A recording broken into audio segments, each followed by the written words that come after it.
morning mga kapwa farmers. So nandito naman tayo sa ating bukirin. At sa video nakikita niyo po yung mga tanim kong saging. Yan po. Yung kalilinis ko lang ito nakaraan araw. Ayan o. Medyo malinis na. Tsaka ayayang tingnan na. Ayan o.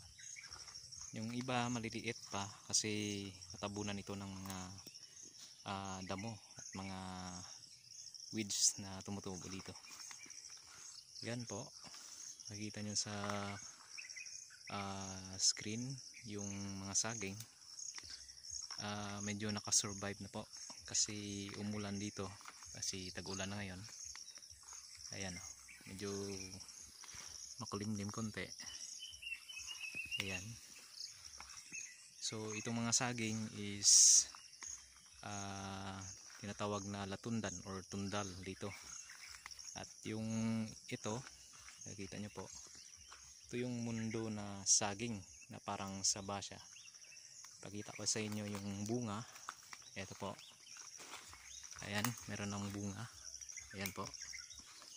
Ayan, yung saging na mundo. Ayan, i-zoom lang natin. Ayan yung bunga, medyo maliit siya. Pero kasing presyo lang siya ng saging na tundal. Ayan, same price na sila dito sa amin.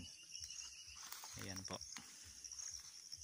So ito, hindi ko in-applyan ng synthetic na herbicide kasi yung lupa natin ay gusto kong patabain. Nagamit itong mga tumutubo dito ng mga tanim na mga weeds. Ayan, dininisan ko lang to at saka lagyan ng konting pataba na synthetic or organic. Ayan. Ito medyo malinis na, pero dito sa taas, ayan, dito puntahan natin. Ito is hindi pa nalinisan kasi ayan,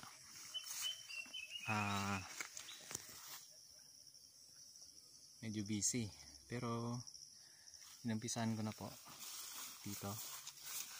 Ayan o, linis ko lang to, medyo malinis na itong saging na saba.